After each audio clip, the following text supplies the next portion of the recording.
ሰላም ጤና ይስጥልኝ ቻናል ቢሰብ ተከታታዮች ሻለቃ መሪን የሚለው በጎጃም ላይ እርምጃ ተወስዶበታል። እሱን ጉዳዮች የማደርሳችሁ ይሆናል።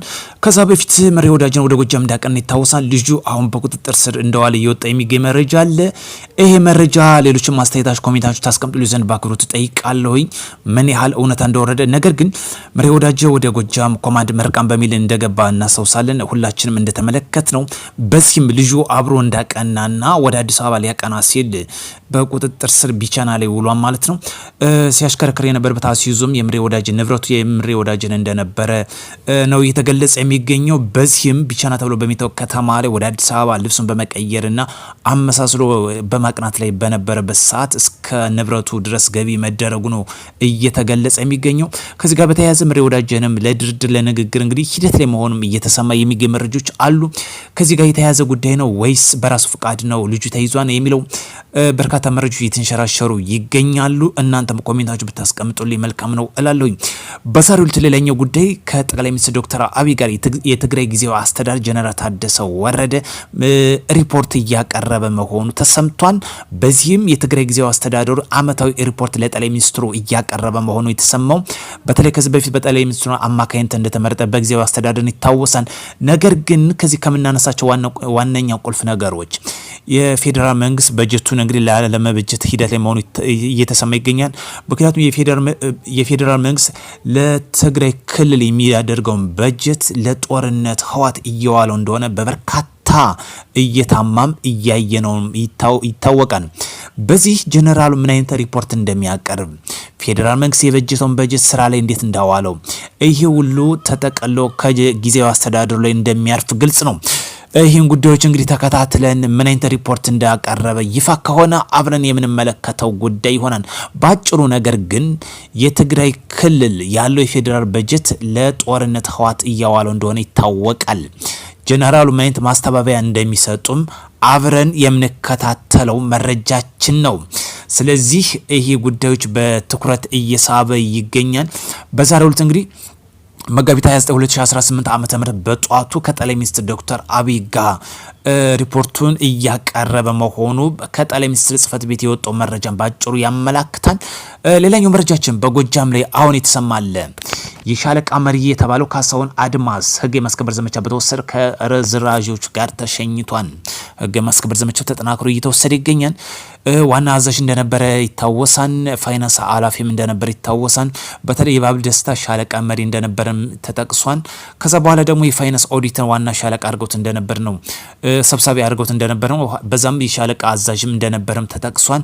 በዚህ እንግዲህ ህግ የማስከበር ዘመቻው ከሻለቃነቱ አላስጣለውም። ሰላም ይቅደም አይጠቅምም የምንለው ከተጨባጭ አንጻር ስለሚታይ ነው። የመሪ ወዳጅነሽ ከተያዘ እንግዲህ ከንብረቱም ለመንግስት ገቢ እንደሚደረግ እዚህ ጋር ማሳሰብ እናስፈልጋል። ንብረቱም የህዝብ ሀብት ነው፣ የተዘረፈ ነው፣ የሀብት ማካበቻ ነው፣ የስልጣን ሽኩቻ ነው። አማራን እየሸቀጡበት የሚገኙ ለዚህ ደግሞ ሲጠቀምበት የነበረው አሲዙ ንብረቱን በራሱ ስሙም እንዳዞረ ነው፣ በዘመድ እንዳደረገው እየተገለጸ የሚገኘው። መሬ ይህን ንብረት ያመጣው ነግዶ ነው ወይስ ከተዘረፈ ነው? ባጭሩ ክልሉን እየዘረፈች እንደሆነ ይታወቃል። ከዚህ ይብቃ፣ ወደ ሰላም ፊታችን እናዙር። ዛሬ ጀነራል ታደሰ ወደ ሪፖርት ያቀርባል። የቱን ነው ሪፖርት የሚያቀርበው? ለጦርነት የዋለውን ነው ወይስ ፌዴራል መንግስት የበጀተውን በጀት ስራ ላይ አውሎታን የሚለው ሁሉ ሌላኛው አነጋጋሪ ጉዳይ ነው። እነዚህ ሁሉ ፌዴራል መንግስት በቅርብ ርቀት እየተከታተለው እንደሆነ ይታወቃል። በብዙ ደረጃ እየታማ ነው። ህዋት እያስታጠቀ እያሰለጠነ ይህን በጀት የታመጣው ከክልሉ ነው ወይስ ከፌዴራል ነው ወይስ በራሱ አቅም ነው? ይሄ ግልጽ ጉዳይ ነው። የፌዴራል መንግስት ለክልሉ ይበጅታል፣ የክልሉን በጀት ደግሞ ህዋት ለትጥቅ ያውለዋል። እነዚህ ጉዳዮች ዛሬ ሪፖርት አቅርበዋል። እነዚህ ሪፖርት ተጠቅለው የሚያርፉት አጠቃላይ ከጀነራሉ ነው። ስራውን በአግባቡ ሰርቷን ወይስ አልሰራም? ስልጣን ሲሰጠን ባይዘው ተላላኪነት ልንጠቀምበት አይደለም፣ ለህዝብ ልናገለግልበት፣ ህዝብ ልንጠቀምበት፣ የደሃን እንባ ልናብስበት ነው። ይሄ በጀት የሚሉ ተንከባሉ የድሃን ጉሮሮ የሚከፍት ነው። ይሄ ይታወቃል። የሚጎዳውም የድሃ ጉሮሮ እንደሆነ ይታወሳል። እንደዚህ ድርጊቶችን የስልጣን መማገጫ የሚጠቀምበት የህዋት የስልጣን ጥማተኛ የወጣቱን የስራ አጥነት የሚያንከራት እንደዚህ አይነት ድርጊት በእጅጉ እናወግዛለን። ሰላም ይቅደም፣ ሰላማችን እናጽና። እንደዚህ አይነት አስነዋሪ ድርጊት ደግሞ በጽኑ ማወገዝ ያስፈልጋል። ባጭሩ ዛሬ ጀነራል ታደሰ ወረደ መጋቢት 22 2018 ዓ.ም ሪፖርቱን እንግዲህ የምንሰማበት ሰዓት ነው የሚሆነው። ምን አይነት ሪፖርት እንደሚያቀርብ፣ ምን አይነት ስራዎችን እንደሰራ፣ ምን አይነት ጉዳዮችን እንዳስፈጸመ እነዚህ ሁሉ ተጠቅለው ከራሱ ጋር የሚያርፉን የሚሆን ጠቅላይ ሚኒስትሩን በዚህ በጽሞና ከአመራሮች ጋር የሰሙት እንዲሁም ጥያቄዎች እንደሚቀርብለት ይጠበቃል። ይሄ ሁሉ ተጠቅሎ እንግዲህ ከጀነራሉ ያርፋል ማለት ነው። ባጭሩ ለሀገራችን የሚያስፈልገው የማናፍርበት የምንኮራበት ስራ ለመስራት